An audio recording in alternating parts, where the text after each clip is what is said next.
Hello friends, నమస్తే. ఈరోజు చేయబోతుంది గోంగూర పప్పు అండి. ఇంకా ఆల్రెడీ టమాటీలు ఒక 2, ఒక ఉల్లిపాయ, కొద్దిగా పప్పు, ఒక గ్లాసుడు పప్పు, కొంచెం ఉప్పు, పసుపు, 1 టేబుల్ స్పూన్ నూనె కొద్దిగా వేసుకున్నానండి. ఇప్పుడు కొద్దిగా వాటర్ వేసుకొని స్టవ్ మీద పెట్టుకోవాలి. ఒక గ్లాస్ పప్పుకి 2 గ్లాసులు వాటర్ వేసుకున్నానండి. స్టవ్ మీద పెట్టేసుకున్నాను. ఇదిగోండి, ఆల్రెడీ పప్పు ఉడికిపోయింది.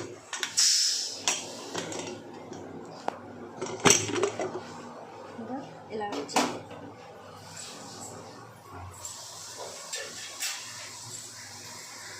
ఇప్పుడు పప్పు మొత్తం స్మాష్ చేసేయండి.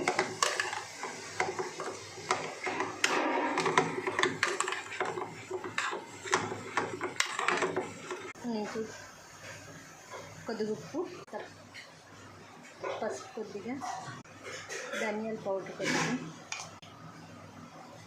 రసం పౌడర్ కొద్దిగా, కారం మీకు సరిపోయినంత వేసుకోండి. ఇప్పుడు మొత్తం స్మాష్ చేసేయాలి.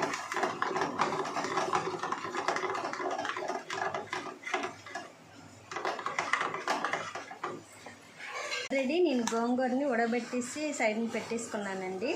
అందులో వేస్తే పప్పు బాగా స్మాష్ అవ్వదు, అందుకనేసి వేరేగా నేను గోంగూర ఉడబెట్టేసుకున్నాను. ఇప్పుడు ఇందులో పప్పులు వేసేసుకోండి.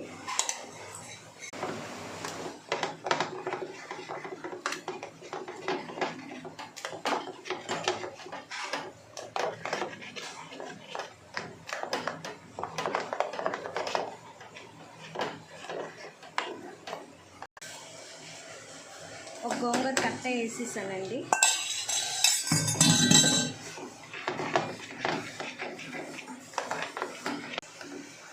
ఇప్పుడు వాటర్ వేసుకోండి. మీ థిక్నెస్ కోసం, అంటే మీకు పలుచగా కావాలంటే పలుచగా కలిపేసుకోండి, పప్పు కొద్దిగా చిక్కగా కావాలంటే చిక్కగా వండేసుకోండి. ఇదో నేనైతే ఈ కంటెంట్లో వండుతున్నా. ఇప్పుడు స్టవ్ మీద పెట్టేసుకోవాలి. ఇదండి పప్పు ఇలా తిరుగుతుంది.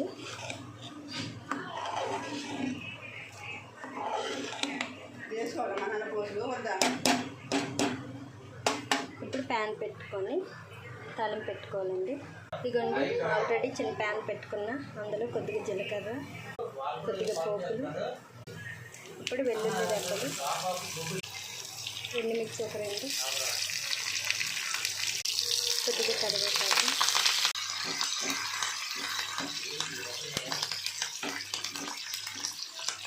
ఇదిగోండి పోపు అయిపోయింది. ఇప్పుడు పప్పులో కలిపేయాలి.